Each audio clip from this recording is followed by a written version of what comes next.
ખ્રિસ્તમાં વાલા ભાઈઓ તથા બહેનો, પ્રભુ ઈસુ ખ્રિસ્તના પવિત્ર સામર્થ્ય નામમાં આપ સર્વને ક્ષેમ કુશળ થાઓ. હાલેલુયા. આજનું મનન ગીતશાસ્ત્ર 104 અને તેની 33મી કલમ પરથી લેવામાં આવ્યું છે, જ્યાં ઈશ્વર ભક્ત કહે છે, હું મરણ પર્યંત યહોવાના ગુણ ગાઈશ. હું હયાતીમાં છું ત્યાં સુધી મારા ઈશ્વરની સ્તુતિ કરીશ. કેવો જોરદાર નિર્ણય!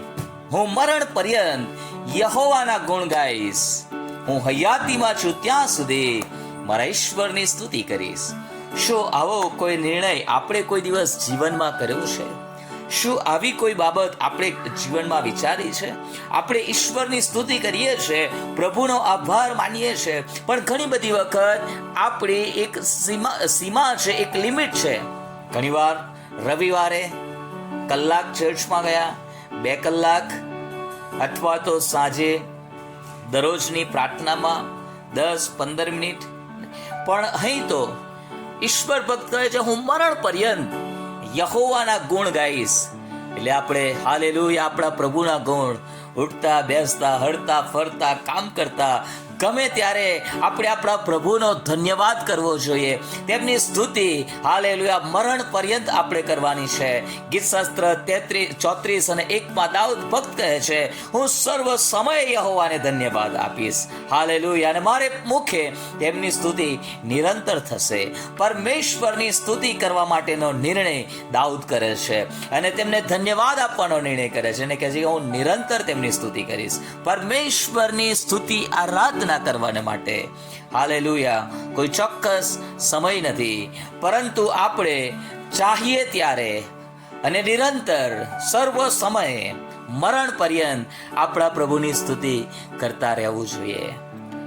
1 થેસલોનિયને પત્ર 4 અધ્યાય 5મો અધ્યાય 18મી કલમમાં પ્રભુનું વચન કહે છે, દરેક સંજોગોમાં આભાર સ્તુતિ કરો, કેમ કે તમારા વિશે ખ્રિસ્ત ઈસુમાં દેવ બાપની મરજી એવી છે. હા, આપણે સારા પ્રસંગોમાં ઘણી બધી વખત ભજન મંડળી બોલાવીએ, આભાર માનીએ, પણ ઘણી બધી વખત એવું પણ બને કે એ ભજન મંડળીમાં, એ આભાર સ્તુતિની મિટિંગમાં એ બીજી બધી જ બાબતો થાય, પરંતુ જે રીતે ખરેખર ઈશ્વરનો આભાર માનવો જોઈએ એ રીતે આપણે ના માની શકીએ. એ રીતે આપણે આપણા જીવન દ્વારા, આપણી સાક્ષી દ્વારા આપણે એ પ્રગટ ના કરી શકીએ કે કેવી રીતે પરમેશ્વર મારા માટે, મારા કુટુંબને માટે, મારા પરિવારને માટે પ્રભુ ભલા છે. હાલેલુયા. આપણા જીવન માટે પરમેશ્વર બહુ ભલા છે. તેમણે ઘણા બધા ઉપકારો આપણા જીવનમાં કર્યા છે. હાલેલુયા. તેમની સ્તુતિ કરવાની છે, આભાર માનવાનો છે. અને ઘણી બધી વખત પ્રભુનું વચન કહે દરેક સંજોગોમાં, એટલે જ્યારે પ્રભુ આપણને આશીર્વાદ આપે ત્યારે જ નહીં, પરંતુ જ્યારે પ્રભુ આપણું ઘડતર કરવા માટે આપણને ખેદજનક અનુભવોમાંથી લઈ જાય ત્યારે પણ આપણે આપણા પ્રભુની સ્તુતિ કરવાની છે, તેમને મહિમા આપવાનો જ છે. હાલેલુયા. ગીતશાસ્ત્ર 63 અને તેની 3જી કલમમાં ઈશ્વર ભક્ત એવું કહે છે, કેમ કે તમારી કૃપા જીવન કરતા ઉત્તમ છે, કેમ કે તમારી કૃપા એ જીવન કરતા ઉત્તમ છે. મારા હોઠો તમારી સ્તુતિ કરશે. કેટલો જોરદાર નિર્ણય કરવામાં આવેલો છે, મારા હોઠો તમારી સ્તુતિ કરશે. અને આગળ એ કહે છે કે હું આવી રીતે મરણ પર્યંત તમને ધન્યવાદ આપીશ. હું તમારે નામે મારા હાથ જોડીને ઊંચા કરીશ. પ્રભુને આભાર માનવાનો, પ્રભુની સ્તુતિ કરવાની. વાલાઓ, હાલેલુયા. પરમેશ્વરનું વચન આપણને ફરીથી ફિલિપીઓને પત્ર 4 અધ્યાયને 6મી કલમથી આગળ 7મી કલમમાં જણાવે છે. હાલેલુયા. કશાની ચિંતા કરશો નહીં, પણ પ્રાર્થના, વિનંતીઓને આભાર સ્તુતિ સહિત તમારી અરજો દેવને જણાવો. આપણે પ્રાર્થનાઓ કરીએ ત્યારે પણ આપણે આપણા પ્રભુનો પુષ્કળ આભાર માનવાનો છે.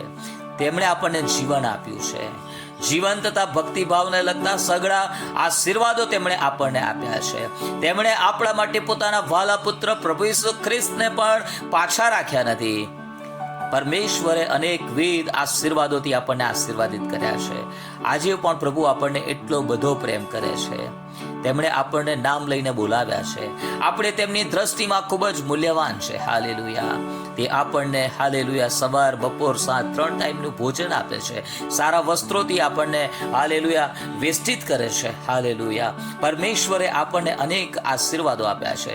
આપણામાંનું એવું કોઈ એ વ્યક્તિ નથી જે એવું કહી શકે કે પ્રભુએ મારા માટે કંઈ જ કર્યું નથી. હાલેલુયા પ્રભુ તો રોજ આપણા બોજાઓને ઊંચકીને ચાલે છે. રોજ આપણી સહાય કરનારો પરમેશ્વર છે. તો આવા જીવિત પરમેશ્વરની આરાધના નિત્ય કરીએ. આવા પરમેશ્વરની આભાર સ્તુતિ નિત્ય કરીએ. પ્રેરિત પાઉલ એ જેલમાં હોય છે, ત્યાંથી પણ એ મધરાત્રે પ્રભુની સ્તુતિ કરવાનું ચાલુ કરે છે. મધરાત્રે તે ગીતો ગાઈને પ્રાર્થનાઓ કરે છે અને પ્રભુ ત્યાં મિરાકલ કરે છે. તમારા જીવનોમાં તમારી પરિસ્થિતિઓ જ્યારે બરોબર ના હોય, સંજોગો તમારી વિરોધમાં હોય, ત્યારે પણ પ્રભુની સ્તુતિ કરવાનું ચાલુ રાખજો. પ્રભુને મહિમા આપવાનું ચાલુ રાખજો. કેમ કે પ્રભુની સ્તુતિ કરવાથી, આરાધના કરવાથી આપણને આનંદ મળે છે. દેવ બાપનો મહિમા થાય છે. Hallelujah, hallelujah. ઓ પ્રભુ, આ વચનો સમજવા માટે હાલેલુયા તમને કૃપા પૂરી પાડો. પ્રભુ તમારા જ્ઞાન ચક્ષુને પ્રકાશિત કરો. પ્રભુ તમારી સહાય કરો. પ્રભુ